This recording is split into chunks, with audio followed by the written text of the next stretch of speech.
Hey everyone, it's Denise Brown from caringourway.com. Thanks for joining me today. We're going to talk about finding peace during uncertainty. And if you're joining me live, thanks for being here live. And if you're watching the recording, thanks for watching the recording. We're going to go about 30 minutes. And the workshop I initially developed is the one I actually initially developed this workshop just about 5 years ago when we were in the midst of the early days of the pandemic. And every once in a while, I'll offer this workshop. And then I thought, you know what? This is the right time to offer it again. We're in early February 2025, lots happening within our shift in government leadership. And I just read an article this morning around how much we don't like uncertainty. And what's interesting is when you're caring for a family member, it's all uncertain. And then when you add in uncertainty around you because of changes that are out of your control, it just feels like chaos to you. And you can feel overwhelmed quickly because the uncertainty of a caregiving situation is already overwhelming. And then if you feel overwhelmed by changes that are happening quickly, that are out of your control and cause you worry and concern, our sleepless nights just feel like they have extended. Like maybe we were sleeping a couple hours a night. Now we're like, oh my gosh, I can't sleep because of all this uncertainty which leads to our worries. Let's figure this out. I think it's important for us to name what feels uncertain. You could say, I'm uncertain about news I'm waiting about my Carrie's diagnosis, decline, care plan. You could be waiting for news around something that impacts you. You might feel uncertain about the world. You might feel uncertain about where you live. It's helpful if we just say it. I feel uncertain about, and if you can come up with 3 uncertainties and name them, it can help. What I have found is if I don't name it, it takes too much from me. If I name it, I start to add some certainty. I'm not just stressed out for no reason. I'm stressed out because these are 3 uncertain areas of my life right now. No wonder I'm stressed out. It's helpful to name it. You are not making up reasons to be stressed out. You have specific, important, critical reasons where you're feeling stress because of uncertainty. Okay, so that's the first step, is to just name it. What feels uncertain for you?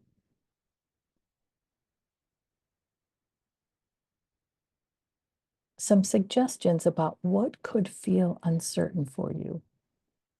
What's next? It could be that you're thinking about your caregiving situation and you're thinking, what's next in terms of the next shoe to drop? What could be next? A decline, lack of help.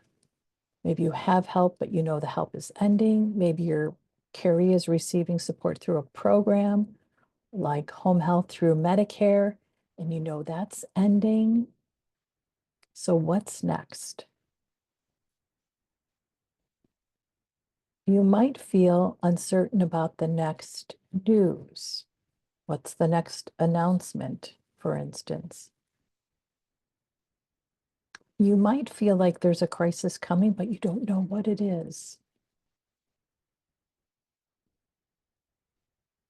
You might know that something's coming up, an event, a doctor's appointment, a decision, a choice that might be upsetting to your caree or other individuals in your family. You're just not sure how it's going to show up. So you know there's an upset coming. You're not sure how it's going to actually be in real life. There's always a challenge. And I think part of what gets so exhausting during caregiving is you feel like, okay, I've figured out this challenge. There's another one coming, I know, but I just don't know what it is. And then we are in an experience where things end, and you can get tired of things ending. You're uncertain about what will end next.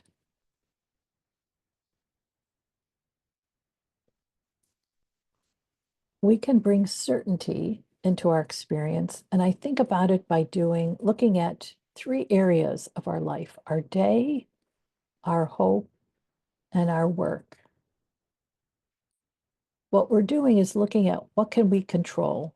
And we're going to look at what we can control within our day, within how we look at hope, and within our work. And work is a general category that could include your career and your caregiving responsibilities. How we show up in our day impacts our day. And then we're impacted by our day.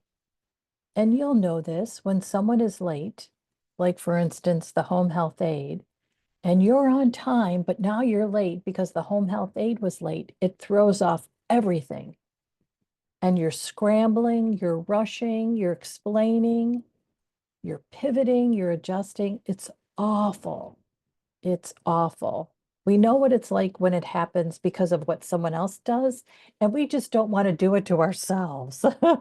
And I guess if we think about what's within our control is how do we show up within our day, which means how do we impact our day ourselves? If we think about a particular stressful time during our day, we could think through, what do I do so I feel better managing the stress of this time? It might be dinner time, for instance, where everybody is looking at you. What's for dinner? Help me with the homework. Your carrie needs medications. You think, everybody needs something at once. This part of my day is really stressful. What is it that you could adjust around that time to minimize the stress?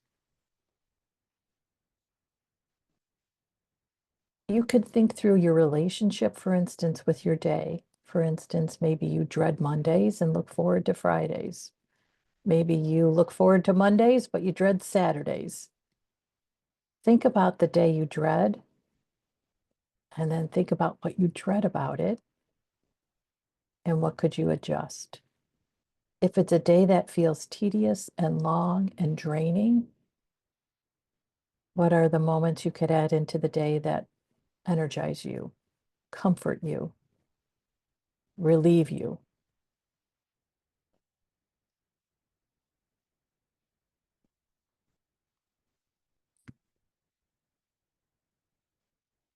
How can you improve your day in your home? And I think it's important for us to look at it as improving our day in our home. It might be difficult to improve our day outside of our home. That's where the world is. A lot of what's going on in the world is outside of our control. And it can feel like the place that you have more control is within your home. That's why thinking through how can you improve your day in your home can add some certainty. Could be tweaking the schedule. It could be getting up a few minutes earlier. It could be going to bed a few minutes earlier. It could be doing some meal planning on Sundays. What can you do to improve your day in your home, where you have a little more control over what happens and how it happens and when it happens?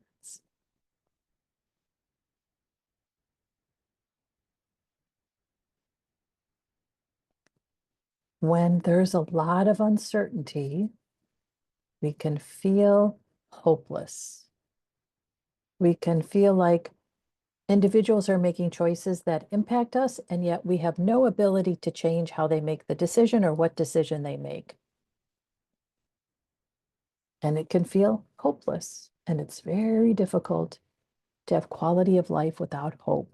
We all need hope, and hope could be something we look forward to, something that comforts us, someone who simply loves us.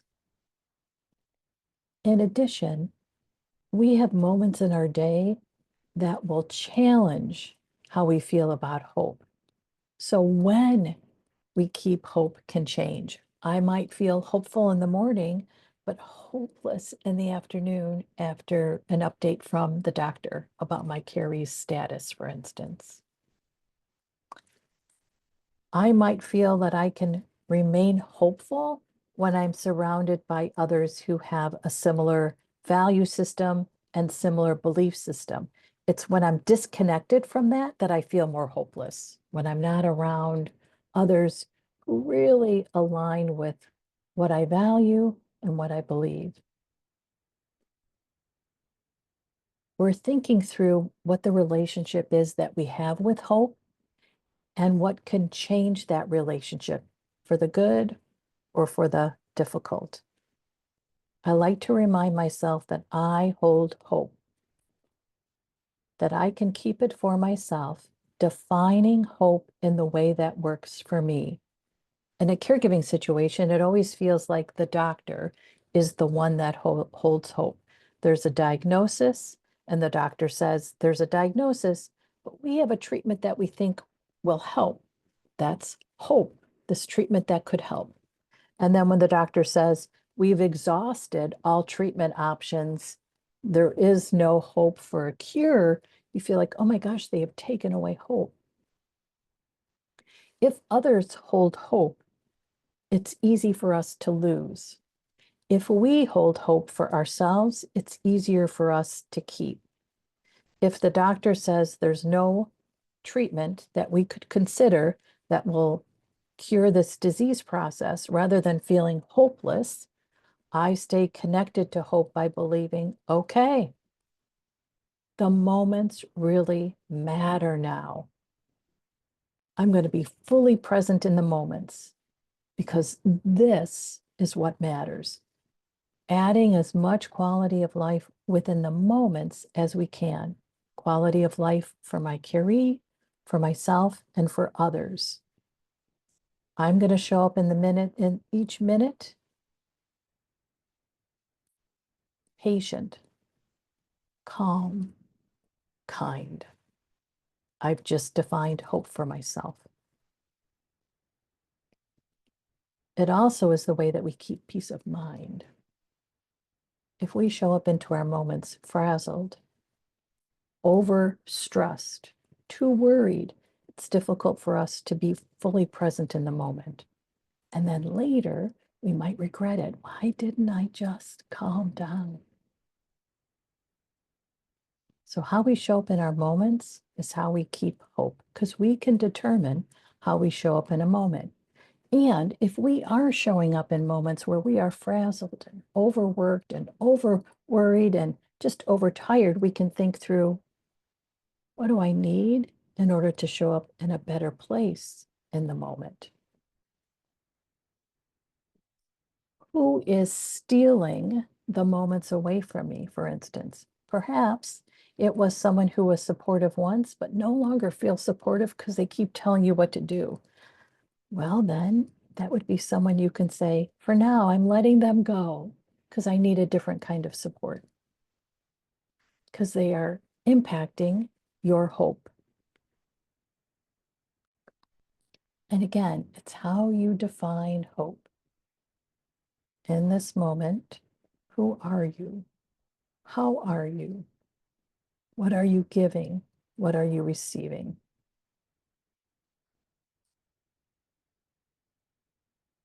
And we can add in a ritual that connects us with hope. Studies have shown us over and over that family caregivers pray. And I believe that is a ritual that connects family caregivers to hope. There's also research that shows our prayer makes a difference. If we have a prayer of well-being, for others and for ourselves, it does make a difference. A ritual around, for instance, prayer could be helpful and hopeful. It could be at the beginning of the day. I pray for my moments to be meaningful. And then it could be a different prayer that you say at the end of the day. It could be a favorite passage in your Bible that you like to read. It could be motivational quotes that feel like a prayer that you connect with in the morning and in the afternoon. You could create a different kind of ritual, which is, for instance, getting up in the morning and stretching to take care of your body, getting up in the morning and taking your cup of coffee to stand outside for a few moments, to breathe in the fresh air, to connect with nature, to see what's going on in nature. And nature's all around us, regardless of where we live. I live in a very urban area, and I can still go out and see nature. A ritual could be something you tell someone who's important to you every day. It could be in a note you leave for them, in an email, a text you send, or in your verbal communication. What's the ritual that keeps you connected to hope? And I love thinking about this because it does remind us we don't have to power through our day. We can take a couple moments and really change the power of the moment. Just think if you commit every day to telling one person something that you're grateful for about them, you change your moment and you change their moment. It could be you decide, at noon every day, I'm going to pull out my phone and send a text to someone and let them know I'm grateful that they're in my life. You could take a ritual around, you could create a ritual around taking photos of what your day looks like. And then you have this album of your day. And it could be just a moment that captures your attention. You think, I'm going to take a photo of this moment. I want to remember this.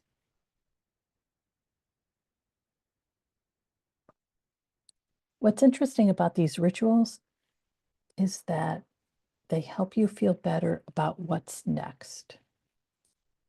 I have a ritual that I know I can depend on that starts my day. Regardless of what the day brings, I know this ritual will help me and make me feel better. That's how we can stay connected to hope. Okay, so here's our third category, and it's work. And again, it's whatever work looks like for you. It could be career and caregiving. It could just be caregiving. It's whatever work looks like to you. And I would say that work is hard, it's draining, it feels endless, and we can also have a relationship with our work. And if we have a relationship with our work that is all about work is hard, draining, and feels endless, then it's difficult to have a good relationship, right? So we have to find something positive about our work. And it could be that you feel like you're really struggling to figure it out.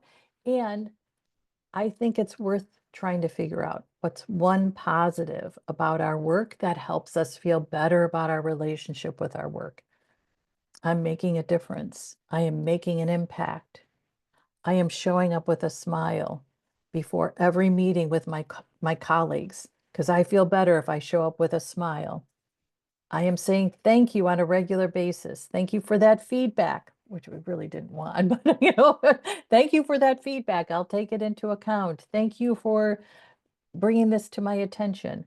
I have found that I feel better in difficult moments with difficult people during difficult interactions if I start with thank you and then move into a conversation. So maybe the relationship is with our work is that we look to say thank you during the difficult moments, during difficult interactions when we are working with difficult people. Thinking through the relationship with work so that it provides some kind of positive for you. I'm working hard now because I'm saving for this. I'm working hard now because I am positioning myself for the next promotion. I'm doing this within my caregiving experience because I know later it will give me peace of mind. I am showing up during these difficult moments to be with my caree because it aligns with my values. I believe it's very important to show up when someone is struggling. That's why I show up. That's also peace of mind.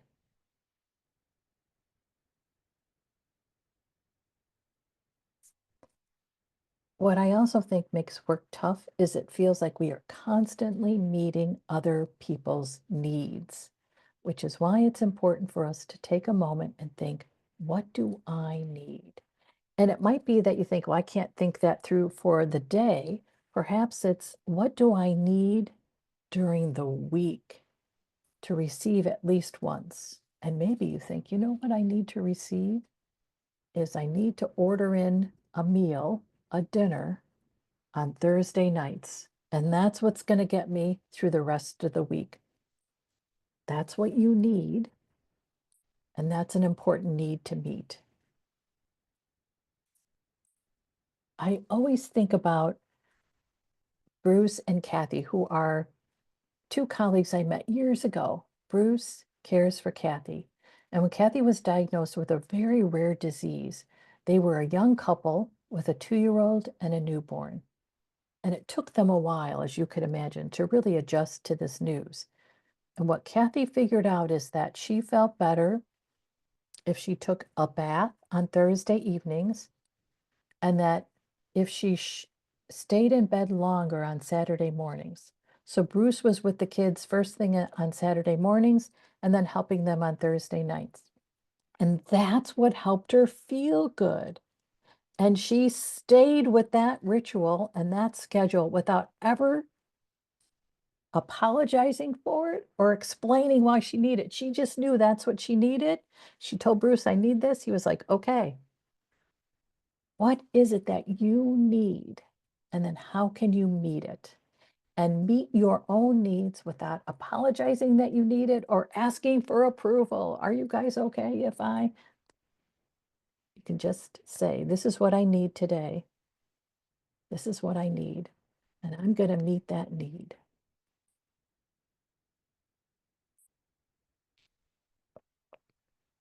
What's interesting with Kathy is because she understood what she needed, she gave herself peace of mind about how she showed up with her kids and her husband during the other moments of the week. She wasn't tired. She wasn't aggravated. She wasn't frustrated at what was happening to her body. She was connecting to peace. She was at peace because she gave herself these moments of downtime.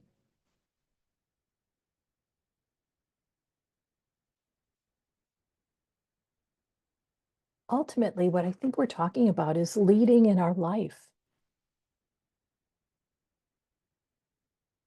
When we feel like too many other things are in control and leading us, it's a terrible feeling.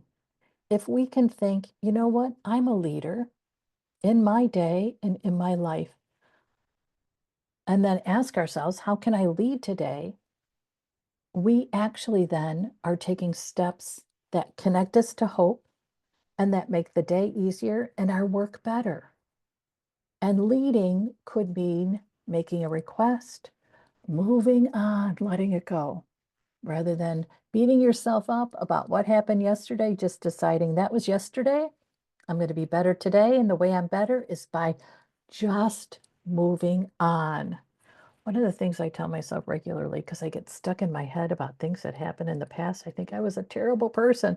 Think forward, forward, move forward, be better, be better. That's how you change the past. Be better today. As a leader, you can make adjustments.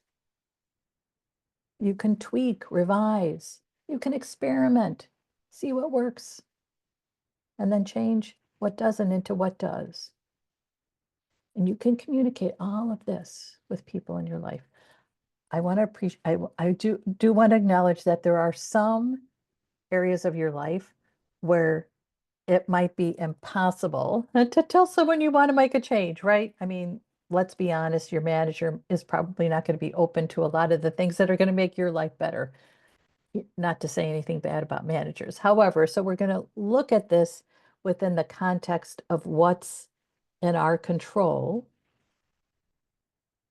and then really look at ourselves as a leader in our life. And when we are a leader in our life, we give ourselves the authority to make requests, to move on, to make adjustments.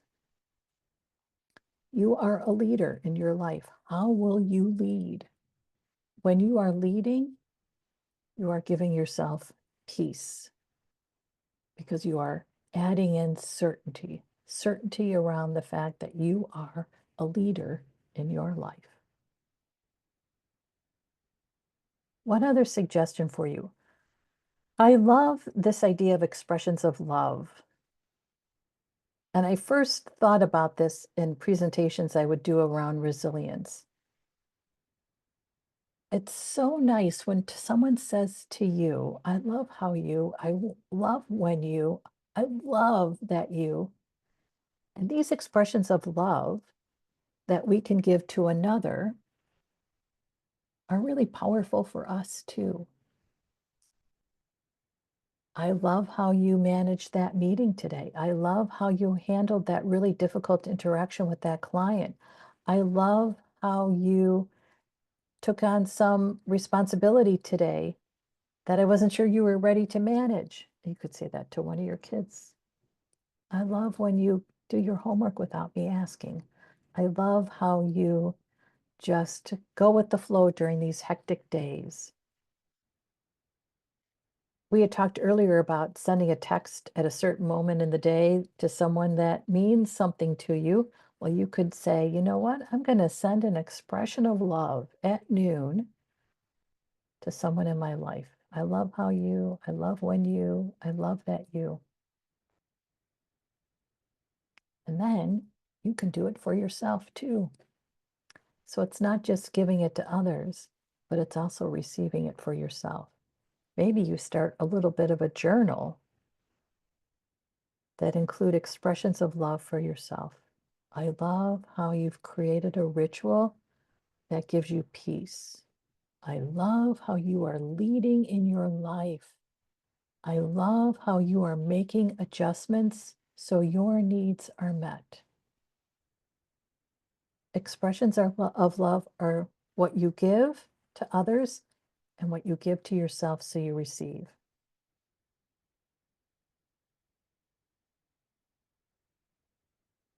Okay, that's finding peace.